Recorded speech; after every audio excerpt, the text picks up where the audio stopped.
Assalamualaikum warahmatullahi wabarakatuh. Jumpa lagi dalam program Mbak RT. Lapor nama. perekonomian yang semakin sulit di tengah pandemi mengharuskan emak-emak untuk cerdas dalam mengelola keuangan keluarga. Nah, di studio telah hadir salah satu narasumber kita, yaitu Mbak Eri, seorang pegiat literasi keuangan keluarga. Nanti kita akan ngobrol-ngobrol bagaimana cara mengelola keuangan keluarga. Baik, selamat pagi Mbak Eri. Pagi. Assalamualaikum warahmatullahi wabarakatuh. Waalaikumsalam warahmatullahi Gimana wabarakatuh. kabarnya nih Mbak? Alhamdulillah baik, Mbak. Ini wajahnya bersih ini. Iya, kenalan dulu. Jadi aktivitas sehari-hari Mbak Eri nih diceritakan dulu. Oke.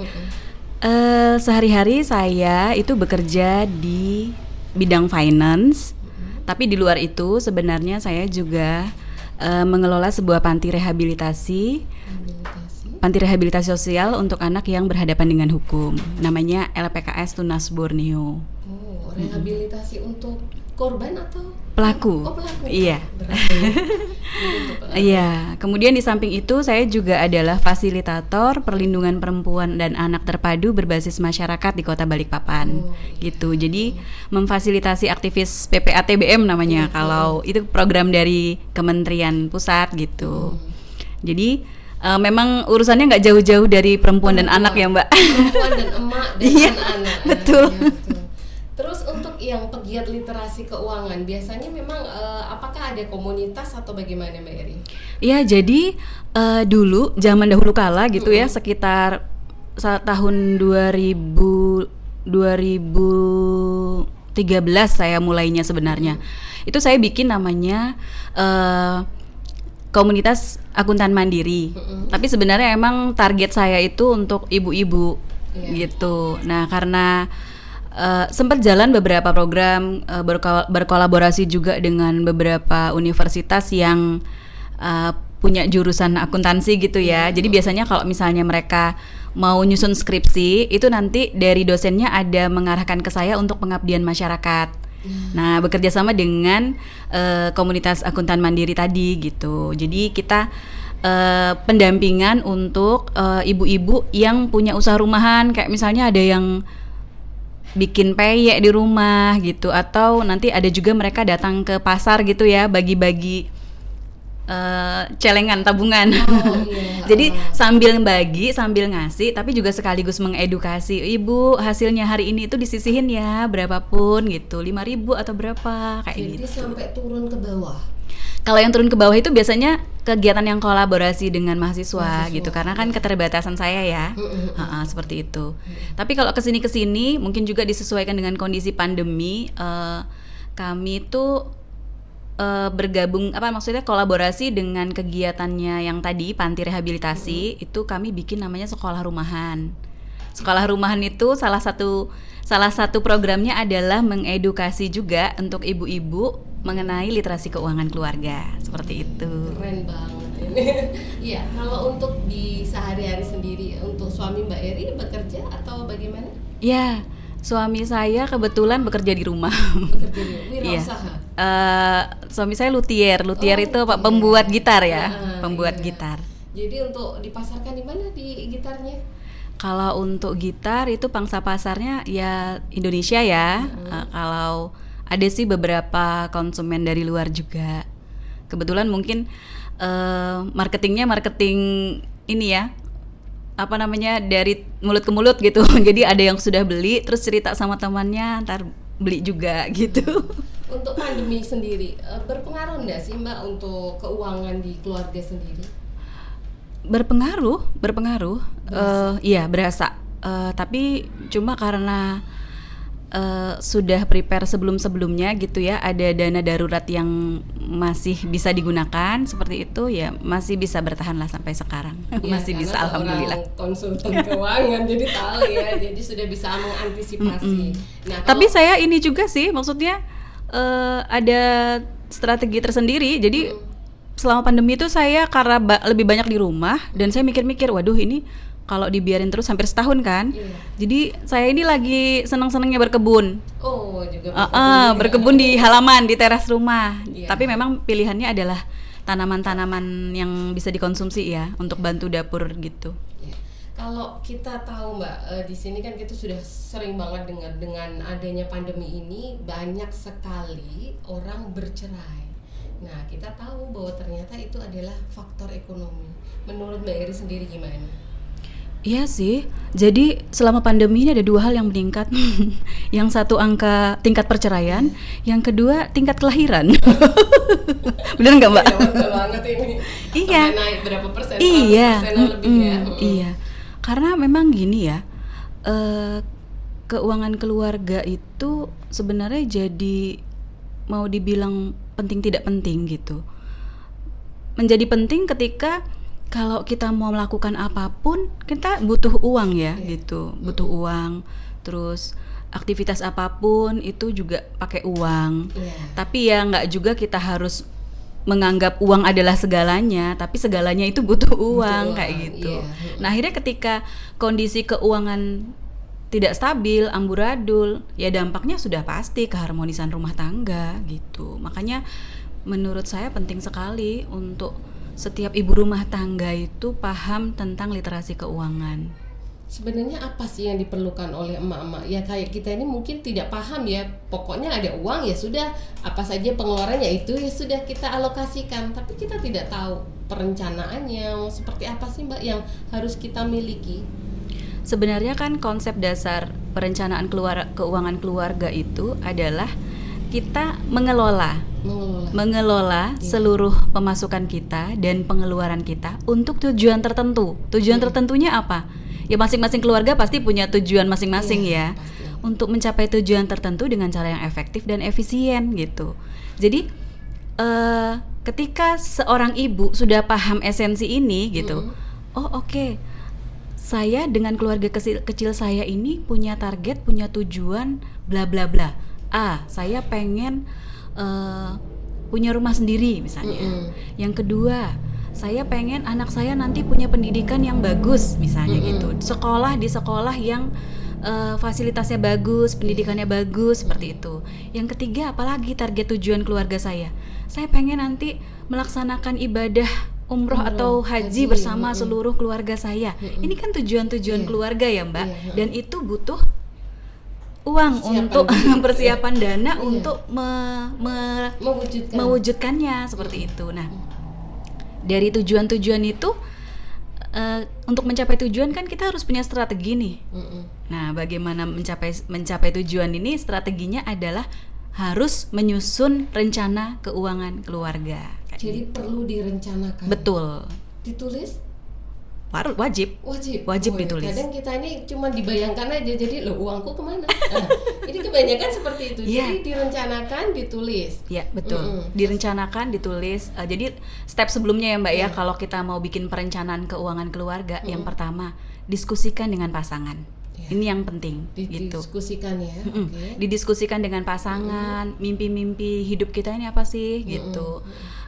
Kita pengen kehidupan rumah tangga yang barokah. Terus pendapatan yang toyib, yang seperti itu, yang baik, sumbernya jelas, halal, itu didiskusikan dulu kepada keluarga, terutama suami. Suami pengen target hidupnya apa? Oh Bu, saya itu pengen deh beli kendaraan supaya ibu ini nanti sama anak-anak kalau kemana-mana nggak kepanasan, nggak kehujanan. Nah seperti itu kan tujuan hidup ya, gitu. Target-target pribadi. Nah, saya pribadi juga mungkin saya cerita sama suami. Ya, saya itu saya pengen punya capaian-capaian mimpi-mimpi pribadi. Ceritakan mimpi-mimpi pribadinya. Mimpi pribadi juga. Betul. Karena saya percaya gini ya, ketika seseorang dua orang pribadi bersatu menikah, itu sebenarnya tidak boleh dimatikan mimpi-mimpi pribadinya. Nah, kebanyakan emak-emak itu gitu. Iya, tujuan pernikahan adalah menyelaraskan ini, saling mendukung, kan kayak gitu. Saya sebelum menikah sama suami saya punya mimpi-mimpi pribadi dong. Dia juga begitu. Nah, itu yang harus dibicarakan dulu. Mimpi-mimpi pribadi pasti juga punya ini perlu mimpi pribadi. Oh, kalau saya mau nambah upgrade skill, saya harus spend money sekian gitu, misalnya kayak gitu kan. Itu harus dibicarain kan gitu. Nah, untuk mencapai mimpi pribadi ini harus sinergi gitu, saling dukung lah ibaratnya kayak gitu. Jangan sampai begitu menikah terus kitanya sendiri udah langsung potensi kita terkubur gitu. Mengubur mimpi-mimpi demi seperti keluarga. Mungkin seperti Mbak Tari ya, Mbak Tari masih, saya salut loh, maksudnya mengurus rumah tapi juga masih bisa beraktivitas di luar yang dengan kegiatan-kegiatan begini ini kan mengedukasi ibu-ibu di luar sana seperti itu. Nah menurut saya nih kegiatan yang Mbak Tari lakukan kalau misalnya tanpa dukungan suami kan agak susah ya Mbak, Iya, seperti itu nggak mungkin. Nah makanya mimpi-mimpi Mbak Tari kan otomatis ini disupport sama suami kayak gitu. Jadi berarti begitu ya, harus dibicarakan sama pasangan. Itu yang pertama. Termasuk mimpi emak ya. Iya, itu harus, karena memang kebanyakan Mbak, udahlah saya kubur sudah mimpi-mimpi saya demi anak-anak, demi keluarga. Kebanyakan seperti itu. Ya, baik itu harusnya yang pertama ya. Iya, jadi yang pertama itu sebelum kita bikin RKK, rencana keuangan keluarga, kita komunikasikan dengan suami, kemudian bawa itu ke keluarga kita. Kalau anaknya sudah agak besar, dikomunikasiin di rapat keluarga kita gitu ya. Masya Allah. Oke. Nah, yang kedua yang kita lakukan adalah menyusun rancangan keuangan keluarganya gitu. Disusun rancangan keuangannya. Iya, jadi berapa sih pemasukan ayah, berapa sih pemasukan ibu, digabung jadi satu. Ya, betul, digabung. Jadi kita tahu nih seluruh pemasukan keluarga, misalnya ada ibu-ibu yang di rumah saja ngurus anak tapi dia juga punya ini usaha online, misalnya bikin kue, dijual online kayak gitu. Suami kerja di luar, dapat pemasukan misalnya. Nah, itu digabung, dihitung gitu ya pemasukan suami berapa. Kemudian hasil jualan online shop si istri juga digabung. Berapa sih jumlah pendapatan istri kayak gitu. Jadi seluruh pendapatan itu dikumpul jadi satu kayak gitu. Nah, berikutnya mendata seluruh pengeluaran kita dalam rumah tangga. Jadi setelah pemasukan, pengeluaran kita data dulu pengeluaran kita ini apa, dirinci satu-satu, jangan sampai ada yang miss, ada yang ketinggalan gitu. Kelupaan. Termasuk ini ya, kalau dalam keluarga yang sudah menikah, penting untuk membahas berapa sih yang harus kita kasih ke orang tua suami, berapa sih yang harus kita kasih ke orang tua istri kayak gitu. Jangan sampai setelah menikah orang tua masing-masing pihak ini kok abis menikah kok malah nggak pernah ngasih kayak gitu. Nah, itu harus dikomunikasikan. Dan biasanya ada juga kecemburuan, kenapa kamu ngasih orang tuamu segini lebih banyak daripada aku, atau gimana gitu. Iya, jadi biasa seperti itu. Pasti ada dikomunikasiin. Komunikasikan. Setelah itu baru nanti masuk kepada RKK-nya. Jadi kalau RKK ini sebenarnya saya menganjurkan teman-teman untuk mencatat ya, harus ada bukunya. Kelemahan Pak jadi, dan termasuk saya. Jadi gini loh, tugas istri itu kan sebenarnya profesi istri ya, itu adalah profesi yang seumur hidup, ya kan Mbak? Seumur hidup dan itu tanggung jawabnya nggak cuma hanya kepada suami loh, tapi sama yang di atas kan Mbak, gitu. Jadi ketika kita dapat, dan itu tugasnya lebih berat dibanding misalnya kita jadi finance di sebuah perusahaan atau kita kerja di sebuah perusahaan. Tanggung jawab kita kepada perusahaan gitu. Tapi kalau kita dititipin uang sama suami, ini Bu ya, dikelola. Itu amanahnya sampai kepada yang di atas kan kayak gitu. Betul. Jadi gini, ibu-ibu mungkin perlu diingat nih di luar sana. Untuk yang tujuannya, targetnya, profesi yang tujuannya dan imbalannya adalah surga. Itu kan imbalannya surga ya. Masa sih kita nggak mau melakukannya dengan benar-benar? Masa sih kita nggak mau melakukannya dengan serius? Jadi jangan dianggap sepele loh ibu-ibu gitu. Maksudnya catat dengan benar. Suami saya kasih bulan ini 5 juta misalnya. Dicatat dengan benar. Berapapun pengeluaran yang kita keluarkan dari uang suami itu, kalau bisa ada buktinya, dicatat sekecil apapun kayak gitu. Jadi ada pertanggungjawabannya. Nanti kan di akhir bulan mungkin ya ini uang yang dari ayah itu jumlahnya sekian kemarin ibu ambil dari rekening. Nah tapi ibu bayar ini, bayar sekolah, bayar. Oh iya, ibu kemarin itu kan mukanya beruntus-beruntus ya. Jadi ibu beli skincare misalnya gitu kan harus disampaikan juga gitu ya. Maksudnya membahagiakan diri tapi juga nggak sampai menyalahi aturan seperti itu. Tapi dengan mencatat itu kadang membuat emak-emak sendiri aduh rempong banget karena kan tugas kita udah banyak banget masih harus Nah, ini dia. Sekarang teknologi kan banyak ya. Iya. Jadi jangan berpaku pada aduh dicatat satu-satu, diiniin satu-satu jadi malah ngerepotin. Nah, sekarang hampir semua ibu-ibu punya handphone. Terus banyak aplikasi-aplikasi keuangan yang bisa di-download sama ibu-ibu. Jadi sambil pegang handphone, misalnya sambil ngomong anak, nyusuin anak, atau di dapur ribet-ribet bersihin beres-beres dapur, kita masih bisa kok input segala transaksi keuangan kita. Ada aplikasinya. Ada aplikasinya. Jadi aplikasi apa Mbak biasanya ibu-ibu bisa pakai Finansialku, kemudian ada juga yang keuangan keluarga, kemudian ada juga aplikasi ada juga sih yang gratisan, banyak yang gratisan. Dompetku yang kayak gitu-gitu. Yang gratisan aja.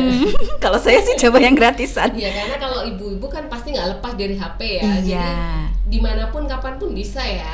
Iya, baik-baik. Iya, jadi nggak usah disalin ribet-ribet gitu ya. Kan bayangannya harus nyalin, terus nanti ngumpulkan nota. Perlu nggak itu notanya itu?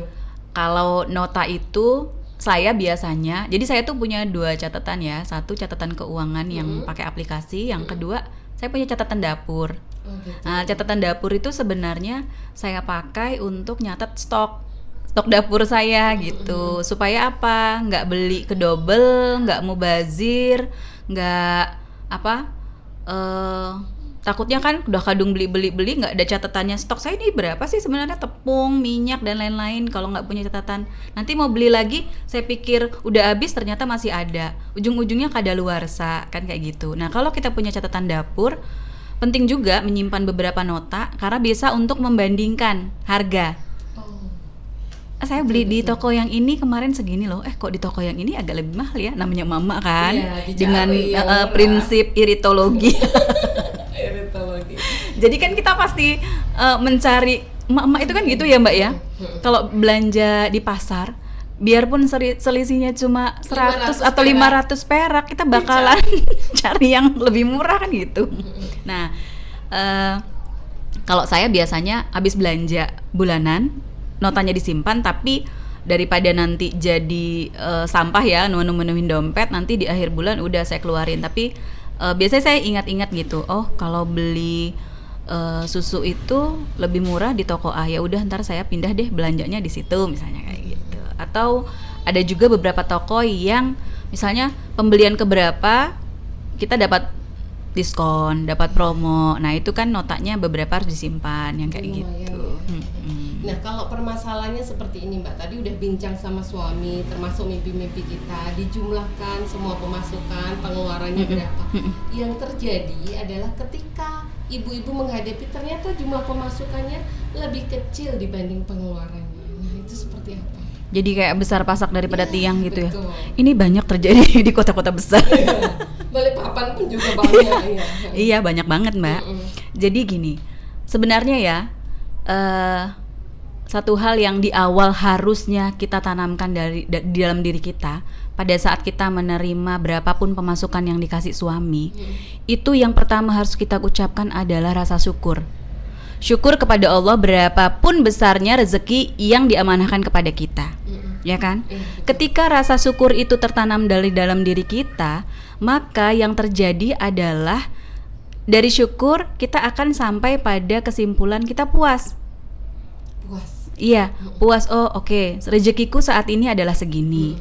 Aku akan menggunakannya tidak lebih daripada kebutuhanku. Karena yang sering jadi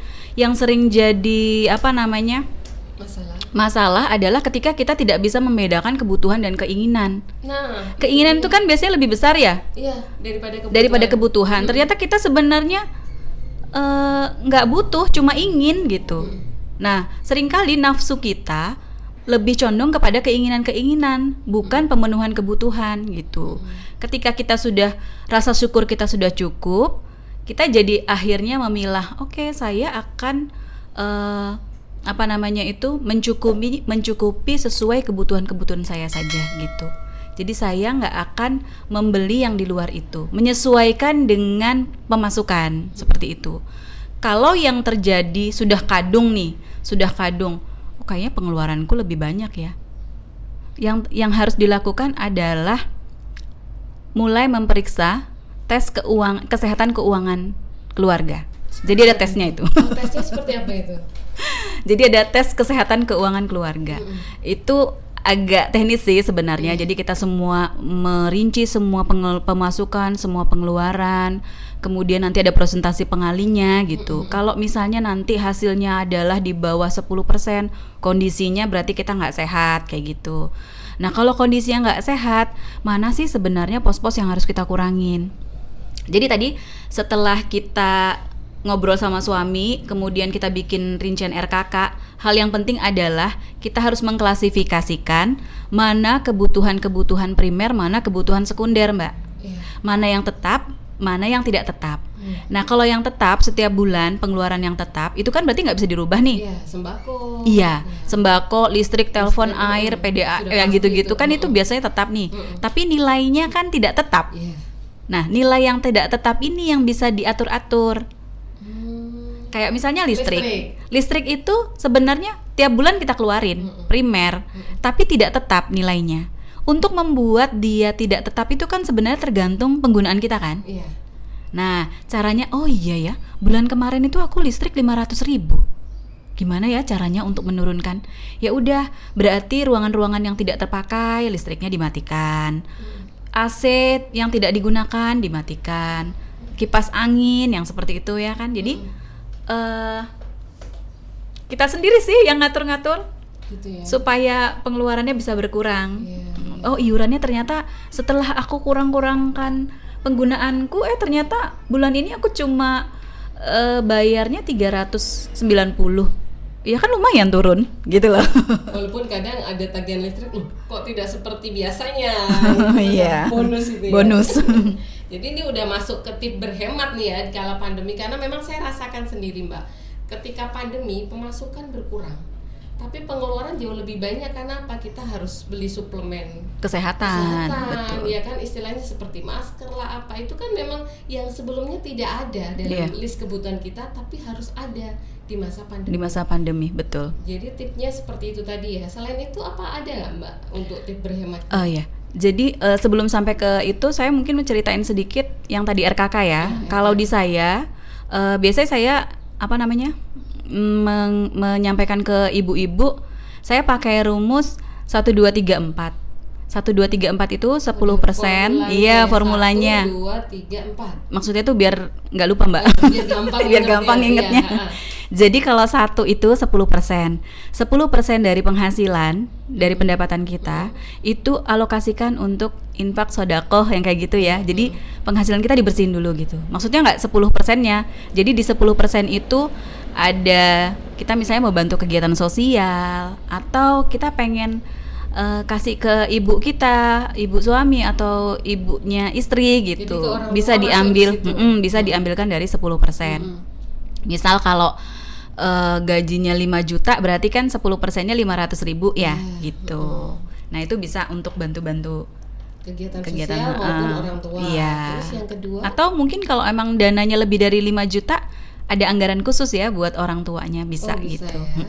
Kalau misalnya di atas 5 juta. Nah terus yang kedua, duanya 20%. 20% itu tabungan. Saving. Iya, untuk saving kita 20% dari 5 juta tadi. Jadi tabungannya sendiri nanti dibagi, ada tabungan wajib. Tabungan wajib ini tabungan yang harus ada setiap bulan kita sisihkan. Anggap kayak uang hilang gitu loh Mbak. Gitu. Dengan nilai yang tetap. Masalahnya kita ingat terus itu tabungan. Ada tabungan gitu. Jadi dengan dianggap uang hilang iya, ya. anggap aja uangnya hilang gitu. Ya. Kalau saya itu pakai fasilitas di perbankan, jadi dia mendebet sendiri gitu. Jadi ketika ada uang masuk, nanti setiap bulan saya pengen didebetnya tanggal 5 misalnya. Langsung terpotong. Jadi nanti setiap tanggal 5 dipotong 200.000 misalnya gitu. Ya apa namanya? Nominalnya kan terserah kita ya. Iya. Oh, saya mau 200.000 deh setiap bulan yang wajib ini gitu. Dianggap uang hilang ya. Ya, anggap uang hilang seperti itu. Jadi wajib itu. tabungan wajib ini untuk sebenarnya untuk ya nanti pensiunnya kita. Jadi jangan pernah diambil gitu loh, Mbak. Dibiarin aja. Iya. Terus yang kedua, tabungan yang penting juga itu tabungan untuk sekolah anak. Tabungan sekolah. Iya. Kenapa? Tahu sendiri kan, Mbak, biaya pendidikan tambah lama tambah mahal. Apalagi di Balikpapan. Terus kita pengen kursuskan anak-anak kita dengan keterampilan-keterampilan yang Bahasa lebih Inggris, baik, skill-skill iya. bahasa Apalagi sekarang kan kita tahu gitu bahwa kecerdasan yang harus dipunyai anak itu untuk masa depan kan berbeda dengan kecerdasan sekarang. Makanya anak-anak kan harus dibakalin. Untuk membakalin kan kita juga harus mengalokasikan dana untuk itu gitu. Anggap investasi lah, investasi masa depannya anak. Tuh, pendidikan. Persentasenya berapa? Tadi kan 20% untuk tabungan. 20% tabungan ini dibagi, Mbak. 10% untuk wajib? Enggak. Oh, enggak. Tergantung hitung-hitungannya tergantung kesepakatan dengan keluarga, dengan suami. Jadi jadi di 20% itu sudah ada tabungan wajib, tabungan pendidikan, mungkin nanti mau ditambahin tabungan traveling misalnya. Oh, pengen jalan-jalan. Umroh kan termasuk traveling nih. Traveling religi gitu. Oh, pengen umroh. Oh ya udah disisihin dari situ gitu. Jadi kita sepakati sama suami. Iya, betul. Jadi kalau kita nabung itu sebenarnya kuncinya ada target. Targetnya apa, tujuannya apa, targetnya mau sampai kapan, kayak gitu. Sampai kapan nih, misalnya 2 tahun kita nyisihin untuk nanti ini, A misalnya, B mimpi-mimpinya seperti itu. Jadi memang harus divisualisasikan tuh mimpi-mimpinya. Terus yang ketiga, selain dana pendidikan, dana traveling juga mungkin, ya balik lagi ya, karena setiap keluarga itu unik dan punya tujuan hidup masing-masing, ya mungkin macam-macam lah, mau tabungan apa gitu, terserah. Iya. Seperti itu. Nah, itu yang 20%. 30% adalah cicilan. Cicilan. Iya, ini kalau punya cicilan ya. Kalau tidak punya berarti bisa untuk yang lainnya. Iya, betul. Kalau tidak punya, arahkan ke tabungan aja. Nambahin tabungan. Jadi saya mengalokasikan 30% untuk cicilan itu khusus untuk yang penghasilannya 5 juta ya, 5 juta ke atas. Kalau di bawah itu misalnya penghasilan 3 juta, saya sarankan untuk tidak punya cicilan. Nah, ini yang tidak Iya. mau. Jadi kalau masih di bawah 3 juta, alokasikan khusus untuk tabungan saja. Perbesar tabungan. Tidak usah ada cicilan. Iya. Kalau bisa, apalagi yang masih kayak sendiri, masih single gitu ya, usahakan kalau bisa nabung dulu gitu kan di masa muda. Jadi belinya jangan nyicil, nanti beli cash. Iya, Beli motor cash ya kan, beli lebih rumah murah. cash gitu. Nah, diarahkan untuk itu. Tapi kalau yang sudah kadung, aduh punya cicilan, ya udah, kalau emang punya cicilan tidak boleh lebih dari 30% dari penghasilan. Gitu. Nah, oh ya, balik lagi tadi, kalau yang untuk tabungan jangan lupa ya Mbak, ini penting banget, dana darurat. Karena di masa pandemi itu penting banget kita punya dana darurat. Atau apa gitu Iya. ya. Dana darurat itu kalau untuk yang sudah berkeluarga, saya menyarankan itu nilainya adalah 6 kali pemasukan kita. 6 kali pemasukan kita. Iya, lebih gampang itu 6 kali gaji lah gitu. Karena apa? Asumsinya adalah misal terjadi kayak pandemi gini, di PHK atau terjadi pengurangan penghasilan gitu ya. Nggak kerja sih, tapi dikurangin gajinya. Nah, jadi dana darurat ini bisa kita gunakan. Kita masih bisa bertahan hidup selama 6 bulan ke depan kan, kayak gitu. Sampai kemudian kita dapat pekerjaan baru atau dapat bikin usaha baru kayak gitu. Jadi 6 kali gaji ya dana darurat. Bahkan kalau mau lebih aman lagi ya bisa 12 kali gaji kita. Itu untuk dana darurat. Jadi pelan-pelan aja.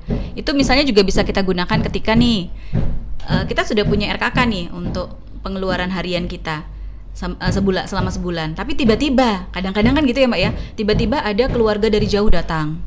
nginep di rumah kita. Kan nggak mungkin kita menservis mereka seperti kita hari-hari gitu. Pasti kita spesial lah, ya, karena nggak tiap hari. Iya, karena nggak tiap hari dikunjungi. Kita datang pasti kan ngajak mereka jalan-jalan ke tempat-tempat wisata di Balikpapan, makan kepiting ya kan Mbak. Betul. Pergi ke ini penangkaran beruang gitu ya, yang di Kilo itu kan butuh biaya. Nah, kita bisa mengambil dana darurat, diambil dulu untuk kepentingan itu, tapi kita punya kewajiban untuk mencukupkannya kembali ke posisi awal. Itu ya, seperti itu. Nah, orang-orang yang punya dana darurat sebelumnya, ketika terjadi kejadian pandemi kayak gini, dia nggak akan merasa terlalu karena masih bisa bertahan ngambil dana daruratnya. Nanti kalau kondisi membaik balikin lagi gitu. 6 bulan ya, baik. Iya. Berarti tadi udah sampai di cicilan kan, 30% cicilan. Nah, terakhir nih 40%. 40%-nya adalah kebutuhan hidup kita. Kebutuhan sehari-hari. Nah, ini dibagi lagi, Mbak. Jadi kalau kalau di saya bikin pengeluaran untuk kebutuhan hidup itu belanja mingguan. Mingguan ini biasanya saya belanja untuk hari-hari gitu, sayur, ikan, lauk. Karena kalau belinya setiap bulan kan nanti takutnya nggak seger gitu kan, kalau disimpan di kulkas. Jadi ini saya belinya setiap minggu. Berarti misal nih belanja mingguan ini untuk sayur dan lauk seminggu 200.000 dikali 4 gitu. Nah, terus ada yang belanja bulanan. Kalau belanja bulanan ini yang kering-kering. Iya, kalau yang seger-seger kan nggak mungkin. Iya, kayak tepung, beli beras, minyak goreng. Nah, itu dibelinya setiap bulan sekali. Sebenarnya tujuan membelinya sebulan sekali juga adalah salah satu strategi untuk ngirit sih. Supaya berhemat ya. Iya. Kadang-kadang kalau keseringan pergi ke mall, barang yang kita nggak perlu dibeli juga. Iya, betul banget. Tapi kalau jarang-jarang ke mall, jarang-jarang ke supermarket, sekalian beli udah satu bulan gitu. Ya udah, itu aja. Habis itu nggak beli lagi gitu kan, kita nggak ada keinginan untuk jajan lagi, untuk belanja lagi gitu. Terus termasuk kebutuhan hidup itu sangu suami, sangu istri. Jadi suami berangkat kerja disanguin, Mbak. Jangan enggak disanguin. Kasihan nanti. Kasihan. Mungkin kan mau beli pulsa, beli paket. Istri juga gitu. Beli bensin. Sangu istri ada buat beli skincare, buat beli Jadi itu masuk di 40%. Iya. Di 40%. Kalau misalkan 40%-nya ini nggak banyak ya nggak skincarean ya. Iya. Air wudhu aja. Iya betul. Seperti itu. Jadi ada rumusnya atau formulanya 1, 2, 3, 4 supaya kita hafal. Iya, biar nggak lupa Mbak. Iya. Tapi kenyataannya nih Mbak, misalkan kalau kita merasa nggak bisa seperti itu, sebenarnya apa sih yang poin-poin supaya kita itu bisa ngerem gitu ya? Karena memang kebanyakan emak-emak perencanaannya sudah nggak diperencanakan, tapi terus akhirnya di akhir-akhir udah besar pasak daripada tiang. Utang. Iya. Sebenarnya yang dibutuhkan tuh sebenarnya tekad ya Mbak. Tekad ya. Iya, tekadnya harus bulat banget. Aku harus berubah. Aku harus hijrah keuangan. Harus hijrah keuanganku gitu. Aku nggak mau hidup dengan kayak gini. Aku mau fokus belajar. Aku mau fokus ibadah. Kalau masih ada hal-hal di luar itu yang membebani aku, kayak aduh aku harus bayar utang A, utang B, cicilan A, cicilan B, kan pusing ya Mbak ya. Iya. Akhirnya apa? Nggak konsen melakukan hal yang lain gitu. Belum lagi diviralkan di FB karena utang piutang. Iya, terlibat ini apa namanya? Arisan online. Pinjaman itu. Iya, benar-benar kasihan kan. Jadi memang yang dibutuhkan pertama kali adalah tekad. Tekad bahwa kita mau berubah, punya target dan tujuan untuk kebebasan finansial. Saya mau bebas finansial. Saya mau mimpi-mimpi besar keluarga saya terwujud. Saya mau di masa tua saya, kehidupan keuangan saya tenang, nyaman gitu ya kan. Nah untuk itu kan berarti saya harus mulai dari sekarang. Saya harus disiplin kayak gitu. Jadi yang pertama itu beneran tekad. Tekad, banyak doa juga, bismillah, mohon kepada Allah untuk dimudahkan niatnya kayak gitu. Nah, pesan-pesan Mbak Eri sendiri untuk emak-emak khususnya di luar sana untuk supaya punya tekad untuk bisa mengubah atau mengelola keuangan keluarga. Nah, apa sih pesannya? Buat ibu-ibu di luar sana, kuncinya gini, tekankan ke dalam diri kita bahwa yang kita lakukan ini itu adalah untuk kepentingan keluarga, mimpi besar kita gitu. Terpenting lagi bahwa yang kita lakukan ini adalah ibadah gitu. Jadi kalau ibadah ya udah nggak ada pakai tawar menawar ya nggak sih? Kalau ibadah nggak ada tawar menawar. Jadi mimpi besar itu yang harus dikejar. Mimpi besar itu yang harus kita wujudkan. Saya ingin kebahagiaan untuk keluarga saya, suami saya, anak saya. Untuk itu saya harus disiplin. Saya harus punya tekad yang kuat untuk mengubah kondisi keuangan keluarga saya menjadi bebas finansial. Seperti itu. Harus ditanamkan dalam diri kita. Baik, terima kasih Mbak Eri sudah menjelaskan banyak hal hari ini ya. Mudah-mudahan bermanfaat untuk emak-emak dan khususnya saya pribadi nih harus punya tekad kuat. Sama-sama Mbak. Ini apa namanya? Kita harus merasa senasib sepenanggungan sebagai emak-emak ya. Kita ini berjuangnya bersama gitu. Banyak emak-emak lain di luar sana yang sama seperti kita untuk membahagiakan keluarga-keluarga kita. Jadi jangan patah semangat. Di luar sana kita punya teman-teman emak-emak lain juga yang punya keinginan yang sama gitu. Betul itu. Ya. Baik, masa depan adalah milik orang yang mampu menyiapkan hari ini. Bukan seberapa banyak uang yang kita terima, tapi bagaimana cara kita mengelola keuangan tersebut. Tetap semangat emak-emak. Assalamualaikum warahmatullahi wabarakatuh.